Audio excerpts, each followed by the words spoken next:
창세기 14장 8절에서 16절까지의 말씀이거든요. 여러분 오늘 함께 성경책을 다 펼쳐서 찾아보면 좋겠습니다. 읽는 건 8절부터 읽지만 모든 말씀의 내용은 또 1절부터 시작되기 때문이거든요. 우리 창세기 14장 8절에서 16절까지의 말씀을 우리가 한 목소리로 읽겠습니다. 8절입니다. 소돔 왕과 고모라 왕과 아드마 왕과 스보임 왕과 벨라 곧 소알 왕이 나와서 시딤 골짜기에서 그들과 전쟁을 하기 위하여 진을 쳤더니 엘람 왕 그돌라 오멜과 고임 왕 디델과 시날 왕 아모라벨과 엘라살 왕 아리옥 네 왕이 곧 그 다섯 왕과 맞서니라.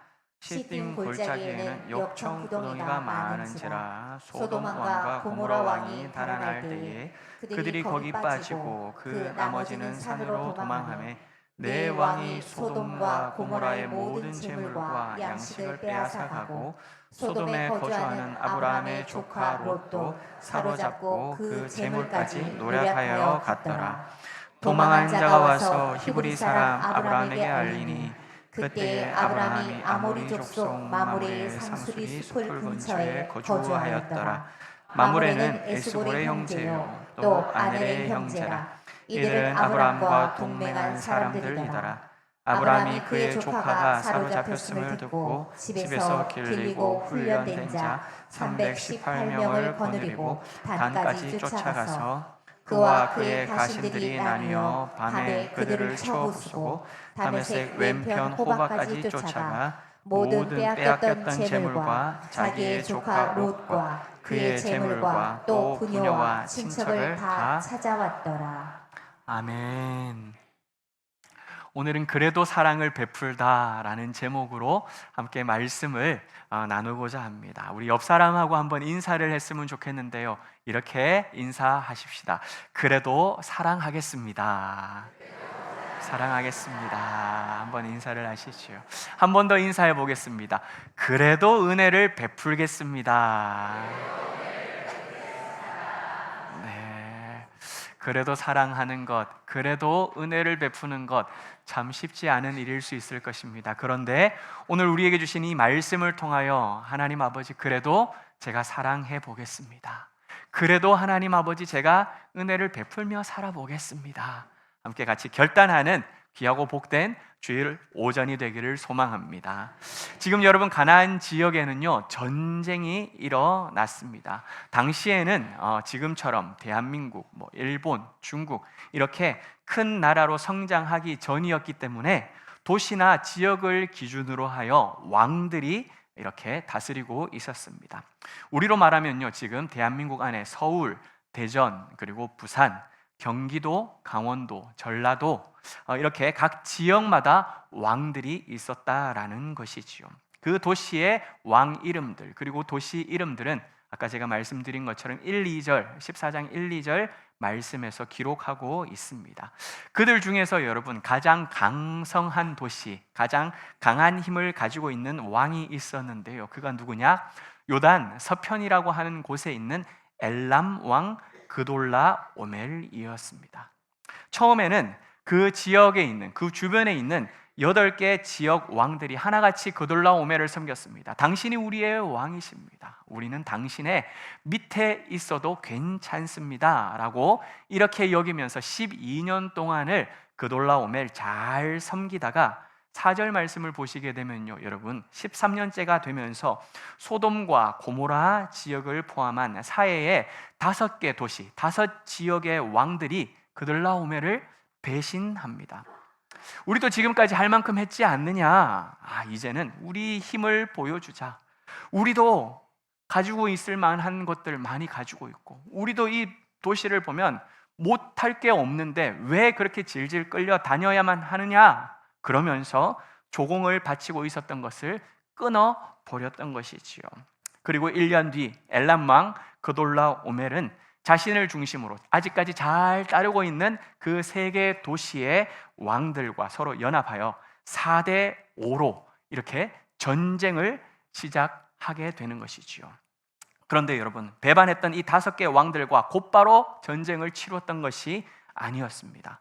5절 말씀 이후의 내용들을 보면 알 수 있는데요. 먼저는요, 요단 동편에 있는 르바 족속이라는, 그리고 수수 족속, M 족속이라는 그 지역의 족속들을 하나씩 도장 깨기를 시작합니다.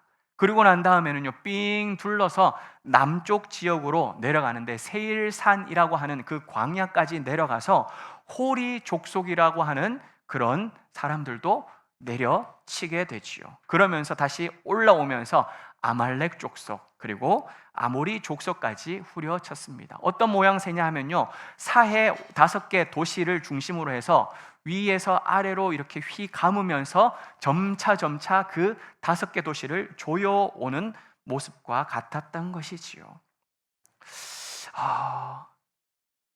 여호수아 말씀을 보시면요, 이스라엘의 하나님이 홍해를 가르신 사건이 있습니다. 그 사건을 아모리 사람들, 그리고 또 홍해를 마르신 그 사건들을 가나안 사람들이 전해 듣게 됩니다. 그리고 아모리 사람들을 진멸시켰던 그 일들도 가나안 사람들이 소식을 전해 듣게 되지요. 그러면서 저 멀리서 오고 있는 이스라엘 백성들을 바라보면서 이야, 이게 큰일 났다, 이제 우리 차례구나 라고 하면서 마음이 녹고 정신을 잃어버리는 일들이 기록되어져 있습니다. 다리가 풀려버린 것이죠. 혼비백산하게 됩니다. 기절해버리는 사건이 있었다는 것입니다. 이처럼 여러분, 전쟁을 직접 경험하지 않았다 하더라도 이전에 있었던 그 전쟁 이야기를 듣는 것만으로도 마음이 녹아버린다는 거예요. 혼비백산한다는 것입니다. 이것처럼 전쟁마다 그돌라오멜이 승리했다는 소식을 지금 이 5개 도시 왕들이 듣게 되는 것입니다. 야, 우리도 지금 항복해야 되는 것 아닌가? 우리가 괜한 짓을 한 것은 아닌가? 라면서 아마 잠을 이루지 못했을 수도 있을 것입니다. 그러나 믿져봐야 본전이다 라고 생각했던 것일까요? 아니면 오늘 읽은 말씀 성경에 보면요, 시딤 골짜기에서 전쟁을 치르게 되는데 거기에 역청 구덩이가 많이 있다라고 하는 말씀이 기록되어져 있습니다. 이것이 그 소할 땅, 소돔과 고모라 지역에 있는 그런 땅이거든요. 그러니까 이 지역에 대해서 잘 알고 있었던 거예요. 그래서 이 지역을, 역청 구덩이를 잘 이용을 한다면 우리가 전쟁에서 승산이 있을 것이다 라고 이렇게 판단을 했던 것일까요?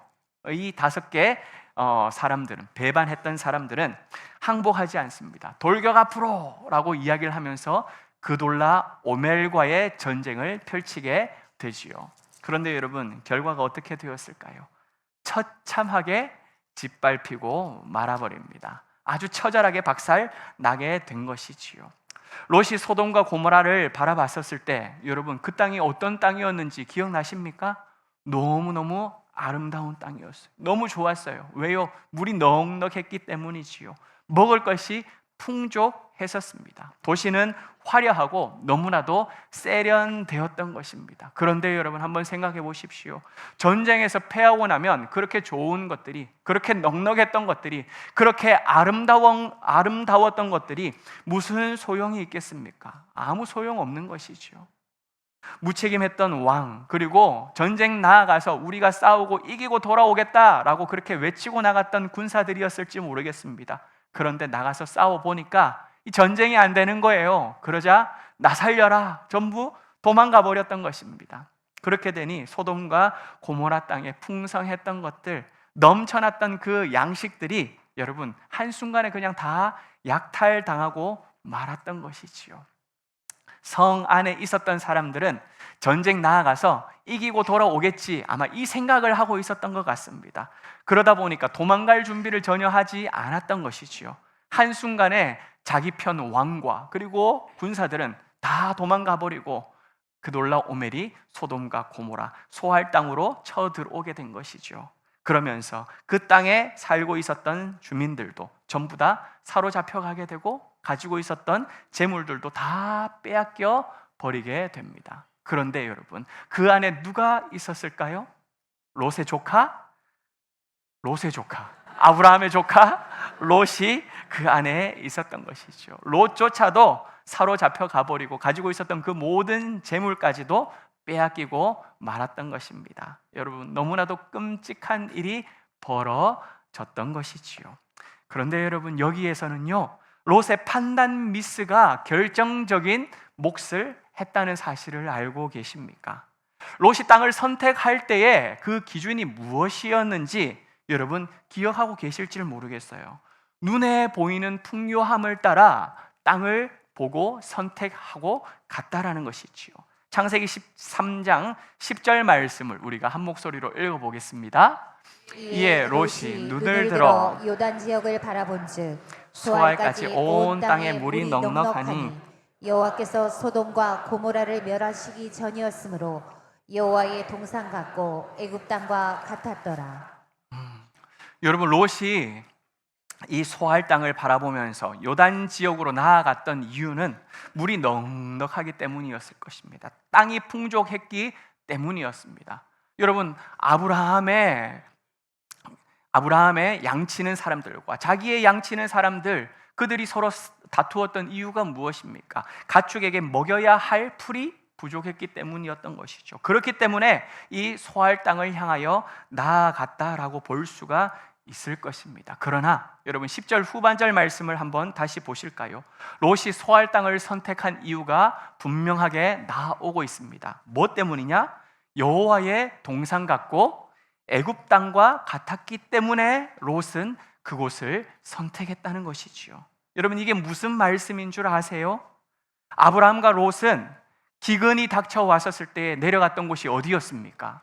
애굽이라는 곳이었어요.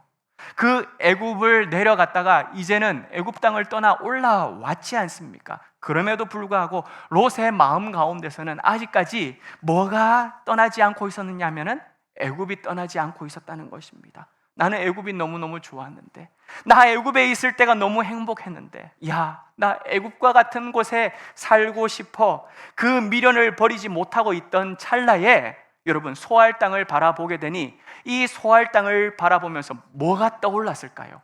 애굽 땅이 떠올랐던 것입니다. 소알이 애굽처럼 그렇게 보였던 것이지요. 그런데 여러분, 한 가지 더 큰 문제가 있습니다. 10절 후반절 말씀 다시 한번 보시면요, 그 땅이 여호와의 동산 같고 애굽 땅과 같다라고 하는 표현이 있지요. 이 문장은 여러분 말이 안 되는 문장입니다. 말이 안 되는 문장이에요. 여호와의 동산과 애굽 땅은 서로 같을래야 같을 수가 없다라는 것이지요. 왜 같을 수가 없을까요? 여호와의 동산은요, 누가 왕으로 통치하는 땅일까요? 하나님이 왕으로 통치하는 땅입니다. 하나님이 주인 되시는 땅이라는 것이죠. 그런데 애굽은 무엇일까요? 사람이 왕이 되어 사람들을 다스리는 곳, 그곳이 바로 애굽이라는 것이죠. 내가 왕이 되어 삶을 살아가는 그 땅, 그것이 애굽이기 때문에 여러분, 하나님의 동산과 애굽은 같을래야 같을 수가 없는 곳입니다. 하지만 여러분, 문제가 무엇인 줄 아세요? 우리가 신앙생활 하면서도 이 두 가지가 하나로 보일 때가 있다라는 것입니다.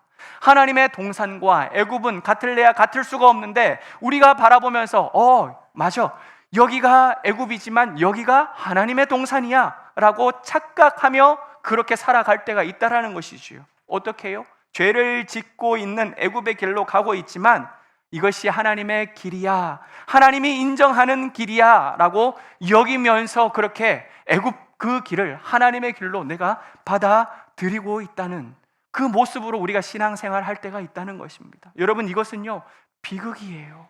비극. 롯은 지금 소알을 애굽과 같고 하나님의 동산 같다라고 판단하고 있는데, 하나님은 이 소알과 고모라를 어떻게 판단하고 있을까요? 10절 중반절 말씀을 다시 한번 보여주시면요, 중간에 보시면 여호와께서 소돔과 고모라를 뭘 하시기 전이라고요? 멸하시기 전이다 라고 이야기를 하고 있어요. 무슨 말입니까? 얼마 있으면 뭘 할 곳이라고요? 멸망당할 곳이라는 거예요. 얼마 있으면 심판당할 땅이라는 것입니다. 왜 그럴까요? 창세기 13장 13절 말씀을 보시면 잘 알 수가 있습니다. 소돔 사람은 여호와 앞에서 어떤 자였기 때문에요? 악한 자였기 때문에. 하나님 앞에서 무슨 자라고요? 큰 죄인이었기 때문에 하나님께서 그들을 심판하시기로 작정하고 계시는 그 땅이었기 때문에 여러분, 그들은 악한 자들이었다는 것입니다. 그런데 롯과 같이 눈에 보기에 좋은 것을 기준으로 살면서 그렇게 따라가다 보면 무슨 일이 생기느냐? 영적 상태나 하나님의 뜻을 고려하지 못하는 일들이 생기게 된다라는 것입니다. 마치 소돔과 고모라를 향하고 있으면서도 보이는 것이 너무나도 화려하게 되니까 그것이 마치 하나님의 동상같이 보인다라는 것이지요. 여러분, 요한계시록 말씀을 보게 되면 어떻게 표현하고 있느냐? 하나님 나라, 하늘나라에 대한 이야기들을 요한계시록을 통하여 펼쳐주는데 세상과는 비교할 수 없을 만큼 너무나도 아름다운 곳입니다. 너무나도 찬란한 곳이에요. 너무나도 빛나는 곳입니다. 이것처럼 우리도 마찬가지라는 것이죠. 우리 눈에 보이는 것이 너무나도 화려하다 보니까, 우리가 쫓아가고 있는 것이 너무나도 대단해 보이고 있으니까 그것이 마치 뭐같이 여겨진다고요? 하나님의 동상같이 여겨지면서 착각하면서 그렇게 쫓아갈 수 있다라는 것이지요. 사랑하는 여러분, 우리의 선택 기준이 물질의 풍요나 눈에 보이는 것이 내 삶의 기준이 되지 않기를 소망합니다. 하나님의 뜻과 주의 말씀이 우리의 기준이 되기를 간절히 소망합니다. 여러분, 이게 신앙이에요. 이게 신앙. 애굽을 버려야지만 하나님의 동산을 가질 수 있거든요. 그렇기 때문에 애굽을 과감하게 버려야 한다라는 것입니다. 우리의 선택의 자리, 여러분들이 서 있는 그 자리, 다시 한번 내 자리를 돌아보았을 때 그 땅이 소돔과 고모라, 애굽이 아니라 여호와의 물된 동산이 될 수 있기를 우리 주 예수 그리스도 이름으로 간절히 축복합니다. 여러분, 자신의 판단 미스로 롯은 지금 자기 무덤을 판 것과 같이 다를 바 없는 상황이었어요. 여러분, 그나마 목숨을 부재하고 있는 게 감사할 정도였던 것이죠. 끌려가게 되지요. 가지고 있는 재산도 모두 다 약탈 당해버렸던 것입니다. 암담할 뿐이었습니다. 그런데 이 소식을 누가 듣게 되는 걸까요? 삼촌 아브라함이 듣게 되었습니다.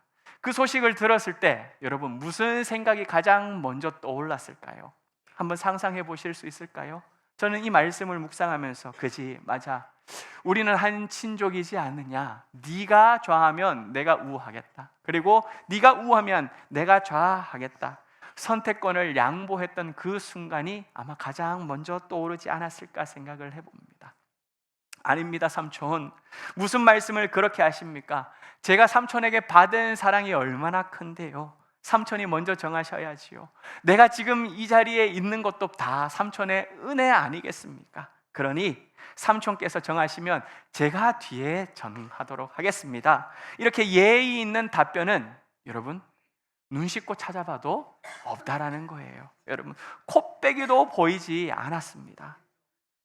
삼촌의 말이 끝나기가 무섭게 여러분, 제일 좋은 거 찾으려고, 그지요?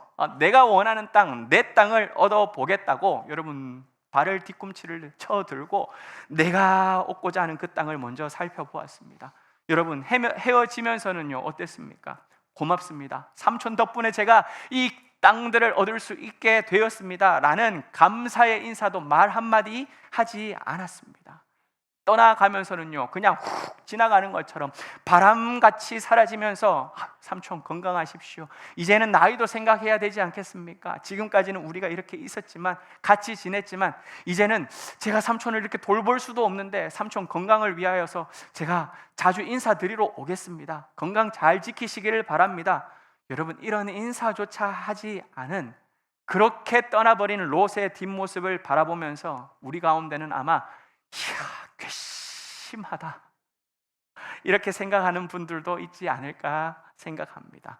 아브라함도 조카 롯을 향하여 바라보면서 이야 징글징글하구나. 내가 너를 어떻게 키웠는데, 내가 너를 어떻게 지켜왔는데, 내가 너에게 떼준 재산이 얼마나 많은데, 여러분 그렇게 생각하면서 두 번 다시 보지 말자. 야, 미련 없는 마음이 진짜 그 마음속에 한가득 차오르지 않았을까 이렇게 생각해 볼 수 있었습니다. 하지만 여러분, 그것은요 그냥 제 생각인 것 같아요. 그것은 그냥 우리 생각인 것 같습니다. 아브라함은요 조카 롯이 위급한 상황을 겪게 되었다라고 하는 이야기를 듣자마자 어떻게 했을까요? 외면하지 않았다는 것입니다. 버선발로 뛰쳐나갔어요. 신발이 좌우가 바뀌었는지 안 바뀌었는지 그것도 생각하지 않고 그냥 출동이라고 외치면서 조카 롯을 향하여 나아갔다는 것이죠. 앞뒤 계산이 없었습니다.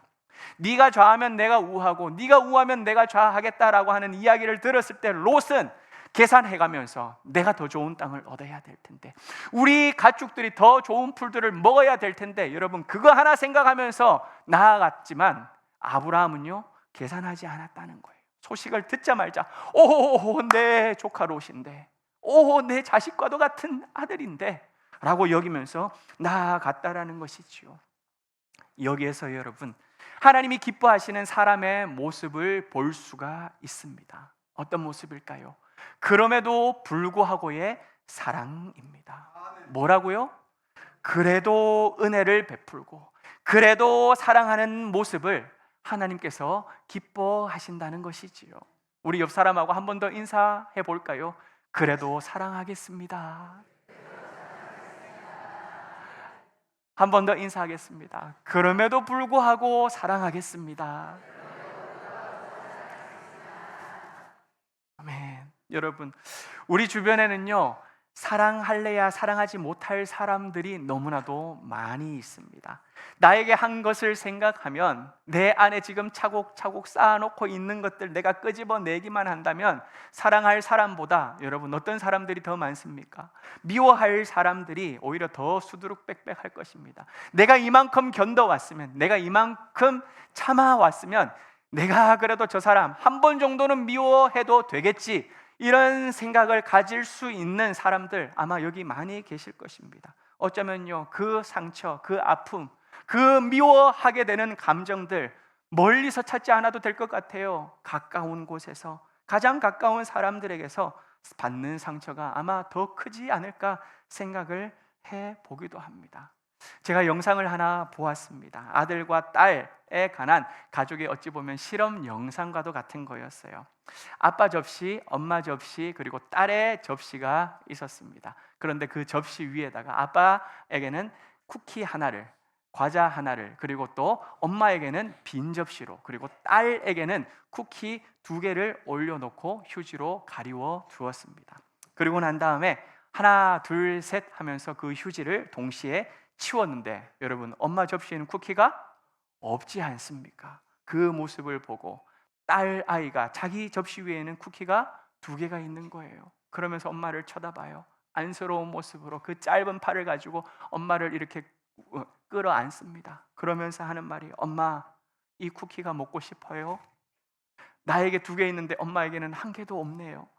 엄마가 원한다면 내가 이 쿠키를 엄마한테 주고 싶어요 라고 이야기를 하면서 그 엄마를 위로하는 모습을 제가 보게 되었습니다. 이야, 그 모습을 보는데 어머나, 이야, 참 우리 딸이면 좋겠다라는 생각 여러분 절로 들지 않으십니까? 저 영상을 보면서 너무너무 감동을 받았어요. 이야, 이러면 엄마 아빠가 너무 행복하겠구나 라는 생각이 들었습니다. 그런데 여러분, 똑같은 실험을 아들에게 했습니다. 하나 둘 셋 하고 휴지를 치웠는데 엄마 접시에는 여전히 빈 접시였어요. 그리고 아들 접시에는 과자가, 쿠키가 2개 놓여 있었습니다. 아들이 어떻게 반응한 줄 아십니까? 어떻게 반응했을까요? 그 쿠키를 2개를 다 양손에가 들더라고요. 그러면서 엄마를 바라보는데 엄마 먹으라고 하나 주는 줄 알았습니다. 근데 그게 아니었어요. 그 2개를 들고 엄마를 바라보더니 헤헤헤헤 웃으면서 엄마를 놀리고 자기가 먹는 거예요. 이야, 엄마에게는 나눠줄 생각이 전혀 없었다라는 사실을 그 영상을 보면서 알게 되었습니다. 그게 아들이었어요. 그게 아들이더라고요. 그게 아들. 이야, 참 여러분들께서는 자녀들을 키우시면서 간도 슬개도 다 빼주면서 그렇게 키우려고 하지 않으셨습니까? 뭐 하나 있으면 그냥 내가 안 먹고 그냥 아들 하나 더 먹이려고, 딸 하나 더 주려고, 있으면 나는 그냥 한번 이렇게 그냥 침만 삼키고 그것만으로도 내가 맛봤다라고 여기면서 그렇게 베풀고 나누어 준, 그게 우리의 사랑이고 헌신이고 정이었는데, 때로는 여러분 그렇게 사랑을 온전하게 베풀어 주었음에도 불구하고 나에게 돌아오는 것은요 상처가 돌아올 때가 있어요. 나에게 돌아올 때는요 비수가 꽂혀 돌아올 때가 있다라는 것입니다. 그런데 여러분 질문해 볼게요. 그래도 사랑해야 하겠습니까? 그래도 사랑하시겠습니까? 함께 산 시간이 어느덧 여러분 20년 차가 지나갑니다. 결혼할 때는 사랑해서 결혼했어요. 예전에 선도 안 보고 그냥 처음에 짝지어줘가지고 그래도 결혼했지만, 그러면서도 무슨 마음으로 여러분 사셨습니까? 살다 보면 정이 들겠지, 살다 보면 사랑하게 되겠지, 아이고 이만하면 준수한 외모지 라고 그렇게 여기면서 그렇게 살 맞닥뜨리면서 살게 되었습니다. 하지만 여러분, 살면 살수록 무슨 생각이 들어요? 이야, 안 맞다, 안 맞아, 어떻게 이렇게 안 맞아 라는 생각이 든다는 것이죠. 그래서 결혼을 뭐라고 이야기를 합니까? 로또라고 이야기를 하죠. 왜요? 안 맞으니까요. 이렇게 안 맞을 수가 없겠다는 것입니다. 달라도 이렇게 다른 사람을 쳐다보면서 여러분, 좋은 소리가 나오겠습니까? 때로는 미운 소리를 하게 됩니다. 싫은 소리, 찌르는 소리를 하게 되다 보니까 우리 안에 남는 건 무슨 생각만 남습니까? 미운 감정만, 서운한 감정만, 억한 심정들만 그렇게 차곡차곡 쌓여가는 모습들을 보게 되지요. 음식을 해줬더니 짜다, 이번에는 싱겁다, 이번에는 이게 뭐냐라고 불평하고, 서로 다른 생각들은 존중해 주지 않는 그 남편을 향해서, 야, 내가 이렇게 사람 대접도 받지 못하고 살아가는데 내가 이 사람 위해 가지고 뭘 더 한단 말이냐, 여기까지다, 그래 이제 그만하자 라고 하는 그 마음을 가지고, 그 속상함을 가지고 교회로 그냥 도망치듯 왔다는 것입니다. 밥도 안 해줬다는 거예요. 그렇게 도망치고 왔는데 여러분, 하나님께서는요 그렇지 않다는 것이죠. 우리는 밉고, 우리는 싫고, 우리는 화가 나고, 우리는 이 사람 꼴도 보기 싫어서 도망쳤지만, 사랑할래야 사랑할 수 있는 마음은 눈꼽만큼도 없기 때문에 왼수 같게 여겼지만, 여러분, 하나님께서는요 우리를 그렇게 여기지 않으셨다는 사실 알고 계십니까? 우리가 잘하고 있을 때 사랑하신 것이 아니라 우리가 형편없을 그때에 우리 하나님께서는 우리를 사랑하셨다는 것이지요. 로마서 5장 8절 말씀 우리가 한 목소리로 읽어 보겠습니다. 우리가 아직 죄인 되었을 때에 그리스도께서 우리를 위하여 죽으심으로 하나님께서 우리에 대한 자기의 사랑을 확증하셨느니라. 아멘. 여러분, 우리가 아직도 하나님을 외면하면서 그렇게 살고 있을 때에도, 아니 우리가 말씀을 듣는 것보다도 세상을 따라 사는 것이 더 좋고 내 눈에 더 기쁘게 여기면서 그렇게 살아가고 있다 할지라도, 여러분 아직도 내 욕심을 내려놓지 못하고 내가 버리지 못하고 그 욕심 속에 빠져 살아가고 있는 이때에도 하나님께서는요 어떻게 하신다고요? 나는 아직도이지만 하나님께서는 그래도 너희들을 사랑한다고, 그래도 내가 너희들을 용서한다고, 그래도 나는 너희들을 붙들고 있는다고 그렇게 우리를 사랑해 주셨고, 여러분 과거의 사랑 끝나는 것이 아니라 지금도 여전히 우리를 사랑하고 계신다라는 것이지요. 여러분, 남편이 아내에게 무례했던 그것보다 가만히 한번 생각해 보십시오. 우리가 하나님 앞에 무례한 것이 얼마나 더 많은지, 얼마나 더 큰지 우리 그 하나하나 따지고 보면요 부끄러워서 얼굴을 못 들 것입니다. 그럼에도 불구하고 예수님은 우리를 위하여 십자가를 지셨다라는 것입니다. 이게 뭐냐? 그럼에도 불구하고의 사랑 아니겠습니까? 그럼에도 불구하고의 사랑이라는 것이죠. 아브라함은요 지금 조카 롯에게 보여주고 있는 모습이 바로 이 사랑이라는 거예요. 그래도 사랑을 베푸는 것입니다. 그래도 은혜를 베풀겠다는 것입니다. 지금까지 돌아왔던 것은 무례한 뿐이었어요. 전혀 신경 쓰지도 않고 자기만 챙기고 있는 그렇게 이기적인 롯이었지만, 그래도 아브라함은 어떻게 한다고요? 달려가는 거예요. 그래도 아브라함은 롯을 도와주고, 그래도 아브라함은 그 롯을 품어 주었다라는 것이죠. 여러분, 사랑할 수 있는 이유가 있기 때문에 사랑하는 것이 아닙니다. 사랑할 수 있는 대상이기 때문에 사랑하는 것이 아닙니다. 과자 2개조차도 자기 혼자 다 먹겠다고 그러는 그 아들, 여러분 사랑할 대상이기 때문에 사랑할 수 있어서 사랑했습니까? 아니지요. 내 자식이기 때문에, 내가 나 기르는 하나님께서 나에게 맡겨주셨기 때문에 그렇게 사랑하고 아끼고 품는 것 아니겠습니까? 왜요? 하나님이 우리를 그렇게 그저 사랑해 주셨기 때문이지요. 하나님께서 우리를 그저 그렇게 안아주셨기 때문에, 하나님께서 그저 때마다 나를 용서해 주셨기 때문에, 여러분 우리도 그저 그 사랑을 베풀며 살아가실 수 있기를 간절히 소망합니다. 사랑하는 여러분, 여전히 부족해요. 뿐만 아니라 우리는 여전히 서운합니다. 여전히 억울합니다. 여전히 마음이 아파요. 왜요? 상처 준 사람들 때문에. 내 안에서 상처는 아직 아물지 않았다 할지라도 그래도 사랑할 수 있는 저와 여러분이 되기를 소망합니다. 내 마음을 알아줄 거라고 믿었던 사람들, 여러분, 바로 내 손 뻗으면 옆에 있을 사람이잖아요. 그래도 내 마음 알아줄 사람 어디 멀리 있습니까? 가까이 있지 않습니까? 그래도 내 편이 되어주기를 바랬던 사람, 여러분, 내 손 닿으면 바로 그 앞에 있는 사람이지요. 그런데 그 사람들이 오히려 돌아서는 거예요. 오히려 그 사람들이 나에게 마음을 찔러대는 것입니다. 그 사람이 오히려 나를 힘들게 하는 것입니다. 그럼에도 불구하고 그들을 용서할 수 있는 우리가 되기를 예수님의 이름으로 간절히 축복합니다. 두 번째로, 여러분, 하나님이 기뻐하시는 모습은요, 내가 할 수 있는 최선의 사랑을 가지고 나아갈 때 하나님께서 기뻐하신다는 것입니다. 무슨 말이냐? 내가 도울 수 있는 것으로, 내가 할 수 있는 그 최선으로 사랑하는 것을 하나님께서 기뻐하신다는 것이지요. 사실 지금 아브라함의 상황을 여러분 한번 생각해 보실까요? 아브라함도 지금 몸을 사려야 하는 상황입니다. 다른 사람을 위해 가지고 뭔가 헌신을 하고 뭔가 도움을 주고 사랑을 베푼다, 이거는 여러분 지금 아브라함 입장에서 보면요, 사치예요, 사치. 그럴 상황이 아니라는 것입니다. 왜요? 아브라함에게도 딸린 식솔들이 있어요. 아브라함도 먹여야 할 가축들이 많이 있었습니다. 그리고 지금 자기의 본토, 친척, 고향, 아비집이 아닙니다. 타지예요. 그곳에서 자리를 잘 정착해야지만 되는 상황이라는 것이지요. 생존을 위해서는 적당하게 눈치를 봐야 하고 주변 사람들과 두루두루 잘 지내야 되지, 전쟁을 하거나 무리를 일으켜서는 안 된다라는 것입니다. 나와 직접적으로 연결되지 않는다면 여러분 굳이 전쟁의 소용돌이에 휘말릴 필요가 없는 것 아니겠습니까? 그러나 여러분 14절 말씀을 보시면요, 아브라함은 집에서 훈련한 318명을 데리고 가나안의 최북단이라고 하는, 롯이 지금 끌려가 있는 그 단이라고 하는 그 지역까지 그냥 쉬지 않고 달려 나아갑니다. 그런데 여러분 318명이라는 인원, 이 인원 한번 생각해 보실까요? 전쟁에서 승산이 있다라고 생각하십니까? 여러분 싸워 볼 만한 그런 대단한 화력을 지금 가지고 간다라고 그렇게 여겨지십니까? 소돔과 고모라를 포함해 가지고 5왕이 배반했다 그랬죠. 반역을 일으켰다 그랬죠.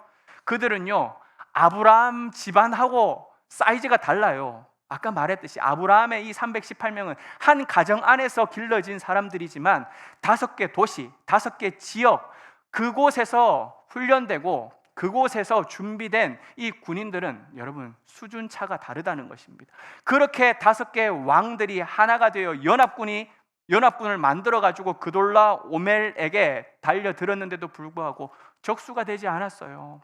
전부 다 두려워서 나 살자 그러고 도망가 버렸다는 것입니다. 그런데 고작 318명을 데리고 여러분 무슨 전투를 벌일 수 있겠습니까? 무슨 승산이 있겠습니까?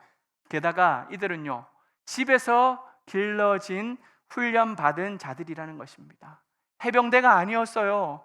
특수부대 특전사들이 아니었다는 것입니다. 객관적으로 본다면 터무니없는 병력이라는 것입니다. 마치 초등학생하고 누구하고 싸울까요? 어른들, 성인, 아니 격투기 선수와 서로 싸우는 것과 같은 그런 모습, 그림이라는 것이지요. 감정적으로는요, 내 조카지 않느냐, 내가 아들처럼 여겼던 그런 존재 아니냐, 내가 어떻게 이렇게 소식을 듣고 가만히 있을 수 있단 말이냐 라는 마음을 가지고 도와주어야지, 내가 가야지, 이렇게 돕고 싶어하는 마음이 꿀뚝 같을지는 모르겠지만 여러분 이런 순간에는 감정만 앞서면 안 되겠지요. 이성적으로, 이성도 합리적인 생각도 같이 따라야 할 것입니다. 그림을, 정세를 한번 보면 아무리 318명을 데리고 간다고 한들 뭐 같겠습니까? 계란으로 바위 치는 것과 같은 모습이었던 것이죠. 하지만 여러분, 기드온의 300용사를 알고 계시지요?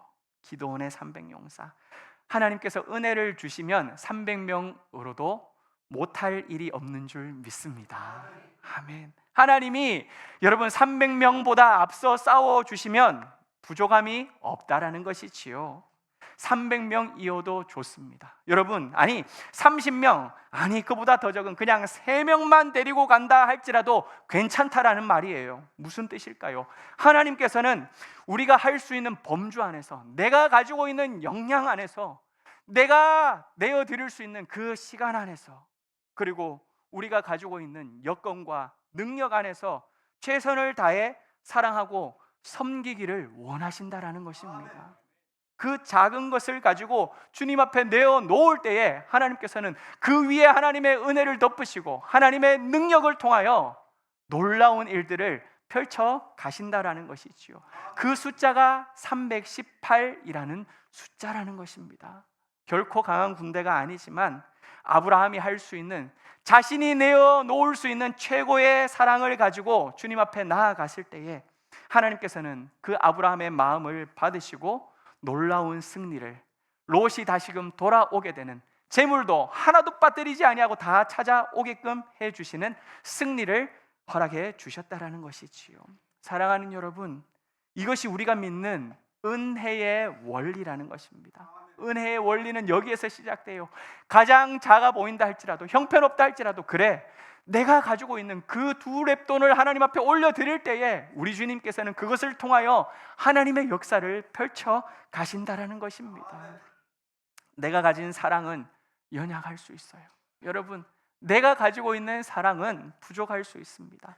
내가 드리는 헌신은 형편없을 수 있고, 또한 내가 가지고 있는 믿음은 흔들릴 때가 너무나도 많이 있을 것입니다. 그러나 그 작은 마음 위에 하나님의 능력이 더딥혀지게 되면 여러분, 내가 가지고 있는 그 작은 사랑을 통하여 하나님께서는 회복의 역사를 펼쳐 가실 것입니다.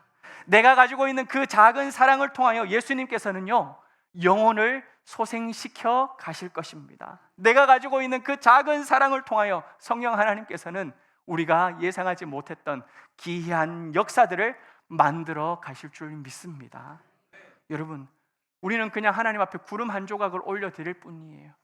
작은 구름 한 조각이 할 수 있는 게 뭐가 있겠습니까? 그런데 그 작은 구름 한 조각이라도 내가 가지고 있는 것을 주님 앞에 내어드릴 때 하나님께서는 그 작은 조각구름 하나를 통하여서 은혜의 단비를, 사랑의 단비를 부어주시고, 그래도 사랑을 할 수 있도록, 도저히 사랑할 수 없고 도저히 은혜를 베풀 수 없는 그 순간에도 하나님의 사랑을 실천하게끔 만들어 주신다라는 것이지요.